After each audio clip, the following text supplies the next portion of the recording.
नाज़ फिरोज भरसा मुबैना पुलिस मुकाबले में मार्जिवल बिन नौजवानन अतर सोलंगी और मोहिब सोलंगी के कत्ल जो केस अदालती हुक्म बाद DSP मोरो हमीद पमर समेत 5 एहलकारन खिलाफ दाखिल किया वियो आहे। अवांखे अपडेट कयूं पिया नाज़रीन नौशे फिरोज मां जिते मुबैना पुलिस मुकाबले में मार्जिवल बिन नौजवानन अतर सोलंगी और मोहिब सोलंगी के कत्ल जो केस अदालती हुक्म बाद DSP मोरो हमीद पमर समेत 5 एहलकारन खिलाफ दाखिल किया वियो आहे।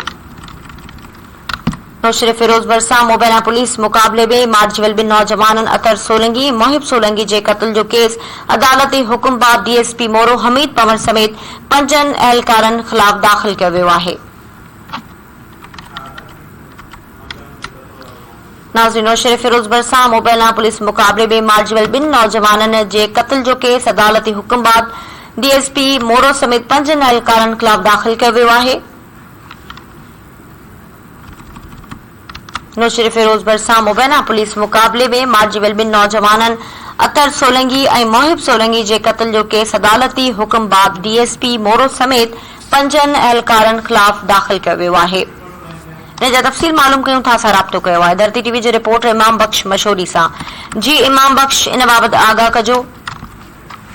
जी बिल्कुल ही मामलो अदालती हुक्म से गुजरी मुबैना पुलिस मुकाबले में मार्जिवल बिन नौजवान अतर मोहिब सोलंगी के कत्ल केस में DSP हमीद पमर खिलाफ अबरान थाने से केस दाखिल किया है। केस में DSP समेत 5 एहलकार नामज़द किया विया आहिनि। उन्हनि एहलकारनि में अब्दुल्ला आबड़ो अकबर मस्तोई वली मोहम्मद और खान मोहम्मद कोराई शामिल आहिनि। केस मक़तूल मोहिब सोलंगी के वालिद हाकिम सोलंगी की फरियाद से दाखिल किया वियो आहे। केस में फरियादी ॼाणायो वियो आहे त DSP हमीद पमर नौजवान के बेगुनाह क़त्ल कयो।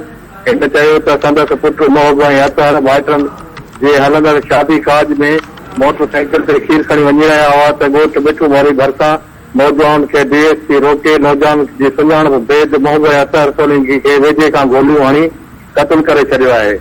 ॼाणल केस में शीशन एंड जीजा डिस्ट्रिक्ट शीशन जज नौशर फिरोज पारां करायल जांच मुताबिक़ होॾां मुबीना तौर मुक़ाबले में मार्जिवल नौजवान अतर सोलंगी ऐं ॿीहर पोस्टमास्टर लाइ एडिशनल शीशन जज अदालती ॿुधणी थी, जंहिंमें वकील ते न हुजण सबब ॿुधणी मुलतवी कई आहे। अदालत में कूड़े मुक़ाबले में मार्जिवल नौजवान मोहिब सोलंगी के वालिद हाकिम सोलंगी पोस्टमास्टर रिपोर्ट से सचा ज़ाहिर करे ॿीहर पोस्टमास्टर ऐं क़बर कुशाई लाइ दरख़्वास्त दाख़िल कई हुई।